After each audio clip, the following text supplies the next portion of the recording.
sweetie.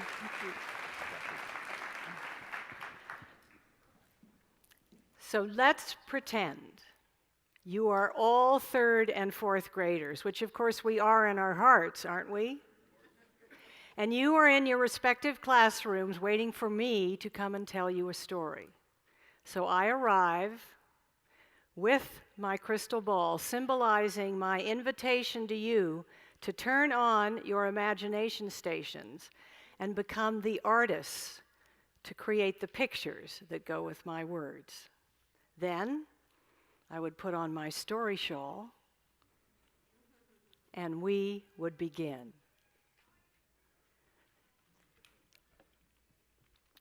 Naked Truth and Parable goes like this.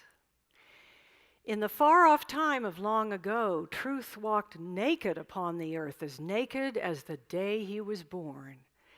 And whenever he went into a village, he would call out, "I am Truth. Come gather round and listen to what I have to teach you." People turned their eyes away. No one gathered and no one listened.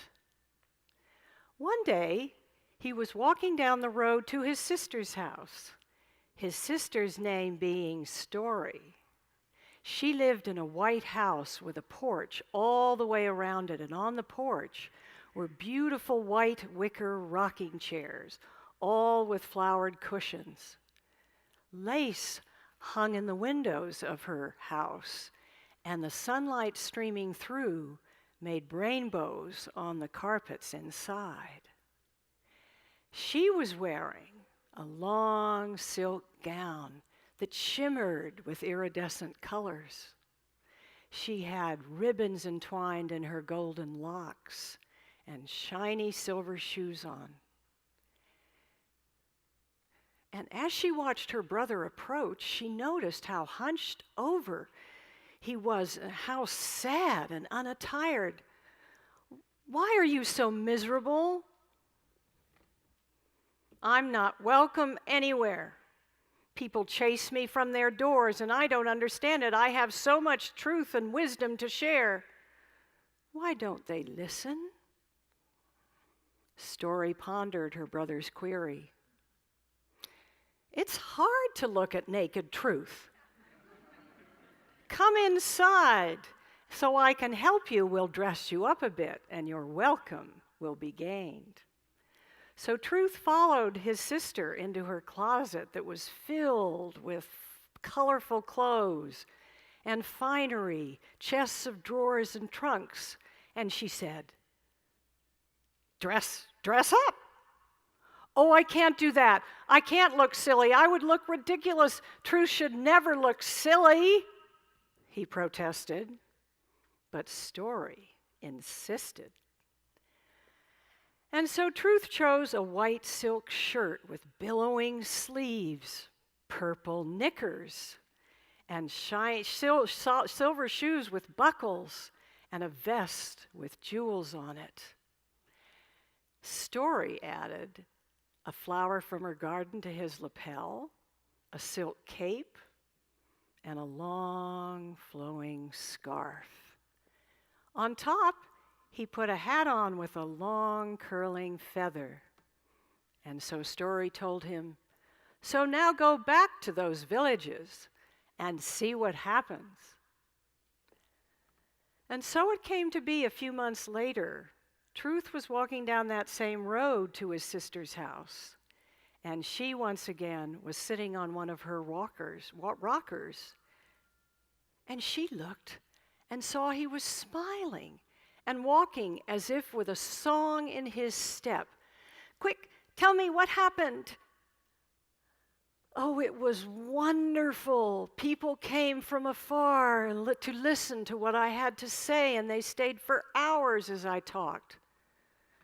But I don't understand it. Why did they listen? I wasn't telling them anything different." "Let me explain, my brother. You see, people don't want to look at the naked truth. In fine attire, with poignant prose and metaphor and plots to inspire, people opened their doors and served you their best, for you, clothed in story, were a welcome guest. And that's the story of Naked Truth and Parable.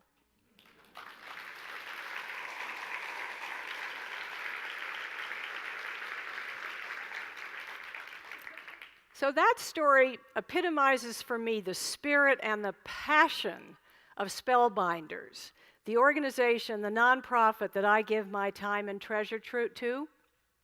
We train volunteer storytellers, many of them elders like myself, in the art of oral storytelling, and we place them in elementary school classrooms. And I want to emphasize, we do not read stories, we tell them. I tell hero and heroine stories every week of the school year, and I often tell them true stories, often hear about heroes that are the age of my listeners. Many of them are folk tales, some of them are animal hero stories. And what I never cease to be amazed by is at the end of the year, these children are completely clear about the difference between a hero and a celebrity, between a hero and an idol, between someone who's rich and famous and those real heroes who stick their necks out bravely for the common good. And I know that if I had been lecturing them on heroes and heroines like Naked Truth was doing in those villages, they wouldn't be anywhere near as clear. One time, I was telling a true story about some kids from the inner city of East St. Louis, Missouri. They had formed a club that they called Earth Defenders, whose job was to clean up their streets, their vacant lots, and their parks. And after telling to several classrooms the story of Earth Defenders, I was leaving the school and I ran right into my first listeners who were dragging huge plastic bags of garbage inside the school. They told me that if the Earth Defenders could do this, and of course the Earth Defenders were a lot older than they, if the Earth Defenders could do it, they could certainly do it. And it was their idea, not their teachers. So storytelling is not entertainment. I am grateful to the Wall Street Journal, who in March 2009, right after the economic collapse, urged more support for storytelling rather than less in the tough times, for children more than ever in hard times need to hear stories of survival and thriving. And we all need hope for survival. My bias is that hope is found in stories.